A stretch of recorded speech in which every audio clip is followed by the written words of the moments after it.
Railway यह बताए और भारतीय जनता पार्टी ये बताए कि एक एक हजार रुपये देने का आखिर क्या मतलब है। तो भारतीय जनता पार्टी का ये कहना कि हमने 8,000 करोड़ रेलवे के विकास के मद में बिहार को दिया, ये ऊंट के मुंह में एक तरह से जीरा की बात है। नमस्कार, मैं साकेत कुमार। आप बिहार इन शॉर्ट्स देखिए, केंद्र सरकार ने रेल बजट जारी किया है, जिसके ऊपर बिहार में ऐसा माना जा रहा है कि बिहार के साथ सौतेला व्यवहार किया गया है, क्योंकि दूसरे राज्यों के मुकाबले बिहार में जो रेल बजट के लिए राशि जो आवंटित की गई है, उसमें ऐसा माना जा रहा है कि सौतेलापन हुआ है। अब इसी के ऊपर रणवीर नंदन ने कहा है, जेडीयू के पूर्व एमएलसी ने कहा है कि जिस तरीके से बिहार राजस्व देता है, उसका कितना प्रतिशत केंद्र सरकार ने रेल बजट में दिया है, इसके ऊपर वो सवाल करे। सबसे पहले देखिए इस वीडियो में क्या कुछ कह रहे हैं रणवीर नंदन। कि बड़े बजट का ढोल पीटने वाली रेलवे ने बिहार की योजनाओं के साथ क्या किया है। आपको भी प्रपत्र मिला है और आपको जानकर आश्चर्य होगा कि जो बिहार की 20 योजनाएं चल रही है, उसमें मात्र रेलवे ने 1,000 रुपये आवंटित किए।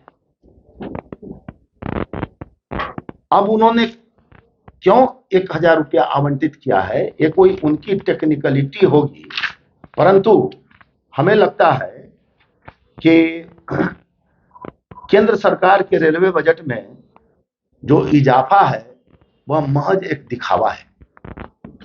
भारतीय जनता पार्टी के साथियों के द्वारा जब से केंद्रीय बजट आया तो उनके बड़े बड़े नेताओं ने रेलवे बजट की तारीफ की कि 8,000 करोड़ से भी ज्यादा रुपये केंद्र सरकार ने बिहार को रेलवे के मद में दिए हैं।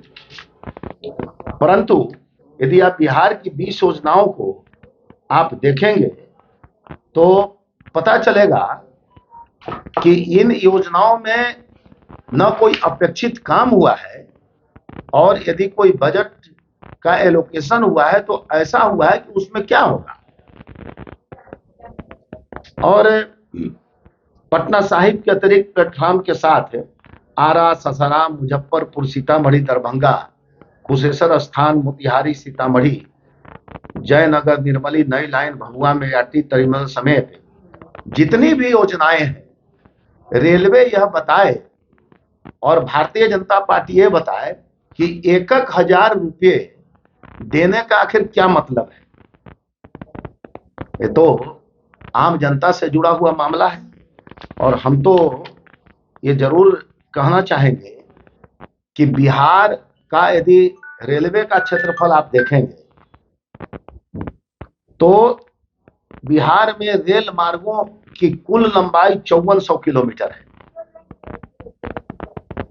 और पटना जंक्शन सबसे ज्यादा राजस्व देता है, सालाना राजस्व देता है। इसकी मानगी आप देखिए कि पटना जंक्शन की सालाना कमाई जो रेलवे को जाती है वह 4.36 अरब जाती है। उसी तरह से दानापुर स्टेशन की सालाना कमाई 2.01 अरब जाती है। मुजफ्फरपुर जंक्शन की कमाई 1.77 अरब दर्ज की गई। आप यदि पूरे बिहार का, मैं तो रेलवे से मांग करता हूं कि रेलवे पहले यह दिखाए कि पूरे बिहार से रेलवे को राजस्व के रूप में कितनी राशियां मिलती है और रेलवे उसका कितना प्रतिशत बिहार में खर्च करती है और क्या वह तर्कसंगत है कि नहीं है, यह तो रेलवे को बताना पड़ेगा। अब आप और मानगी देखिए कि बिहटा औरंगा रेल लाइन के लिए इन्होंने 20 करोड़ रुपया जारी किया है और सरकार को बताना चाहिए 1.5 दशक से यह योजना अधूरी है। वर्ष 2007 में लालू प्रसाद जी ने बिहटा औरंगाबाद नई रेल लाइन की आधारशिला रखी थी, अभी तक यह अधूरी है। 20 करोड़ रुपए में पूरी हो जाएगी, रेलवे को बताना चाहिए कि कब तक ये पूरी होगी। तो हमें लगता है in comparison to other states केंद्र सरकार ने बिहार के साथ रेलवे बजट में बहुत बड़ा सौतेलापन किया है। और साथ साथ ये भी कहना चाहूंगा कि अभी जितनी योजनाएं चल रही है, ये तो हमारे नेता मानवर नीतीश कुमार जी की देन है। रेलवे के क्षेत्र में जब हमारे नेता रेल मंत्री थे, कितना काम हुआ, बिहार को कितने बेहतर ट्रेनों की सौगात मिली। कई रेल कारखाने नीतीश कुमार जी के मंत्रित्व काल में शुरू हुए। नालंदा रेल कोच कारखाना इसी में शामिल है। कोसी रेल पुल, मुंगेर रेल पुल समेत कई अन्य सौगात मानवर नीतीश जी ने के समय बिहार को मिला। तो भारतीय जनता पार्टी का यह कहना कि हमने 8,000 करोड़ रेलवे के विकास के मद में बिहार को दिया, ये ऊंट के मुंह में एक तरह से जीरा की बात है। मैं आपको सारा जो है एक सूची भी दे रहा हूं कि कौन कौन योजनाओं में 1,000 रुपये केंद्र सरकार ने दिया है। और केंद्र सरकार पहले क्या था, हमारे नेता नीतीश जी ने कहा कि भाई रेल बजट अलग होता था, चर्चाएं होती थी।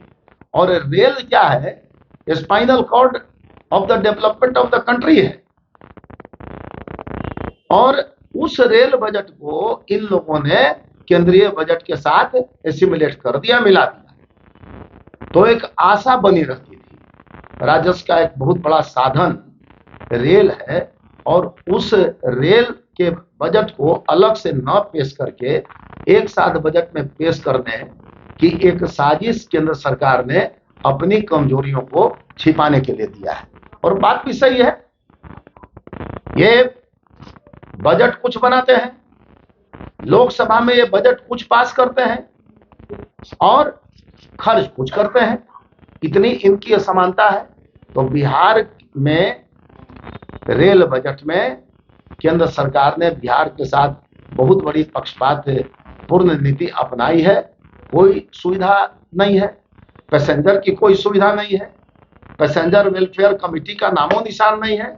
और सबसे बड़ा वर्ग जो हमारा कुली वर्ग है, गरीब वर्ग है, बिना उसके आप कोई कल्पना नहीं कर सकते। उन कुलियों के वेलफेयर के लिए इस बजट में कोई मतलब चर्चा नहीं है। यह बहुत बड़ी बात है। ये एक तरह से देखा जाए तो श्रम का बहुत बड़ा अपमान है। तो इसलिए हम इस रेल बजट की घोर भर्त्सना करते हैं। हम लोगों ने स्टडी किया और उस स्टडी के बाद यही पाया कि केंद्र सरकार ने बिहार के साथ बहुत बड़ा अन्याय किया है और बिहार को कुछ नहीं इन्होंने दिया है। और सबसे पहले यह बताएं कि जो 20 योजनाएं हैं, उन योजनाओं में 1,000 रुपये की राशि देना आखिर क्या दर्शाता है? यही दर्शाता है कि सरकार जो है, सरकार के पास पैसा नहीं है। तो आपने सुना, रणवीर नंदन का साफ तौर पे कहना है कि पूर्व मध्य रेल में पटना जंक्शन, दूसरे नंबर पे दानापुर जंक्शन और तीसरे नंबर पर मुजफ्फरपुर जंक्शन जो है सबसे ज़्यादा राजस्व देती है। लेकिन इसके बावजूद भी बिहार सरकार, बिहार को जो रेल बजट में जो राशि दी गई है वो बेहद कम है। तो रणवीर नंदन का साफ तौर पर केंद्र सरकार के ऊपर हमला और वो सवाल कर रहे हैं कि बिहार इतना ज़्यादा पैसे का जो राजस्व है वो इकट्ठा करती है, लेकिन उसका कितना प्रतिशत बिहार को दिया जा रहा है। तो बिहार के विकास में जो 20 ऐसी योजनाएं हैं जिसके ऊपर सिर्फ 1,000 रुपये की राशि बढ़ाई गई है, तो इन 1,000 रुपये की राशि से क्या कुछ होने वाला है? तो प्रदेश के जो प्रवक्ता हैं और पूर्व एमएलसी रणवीर नंदन पूछ रहे सवाल। तो इसके ऊपर सबके क्या प्रतिक्रिया, अपनी प्रतिक्रिया, तो इस तरह की तमाम खबरों को देखने के लिए चैनल को सब्सक्राइब करें, फेसबुक पेज को लाइक करें। धन्यवाद।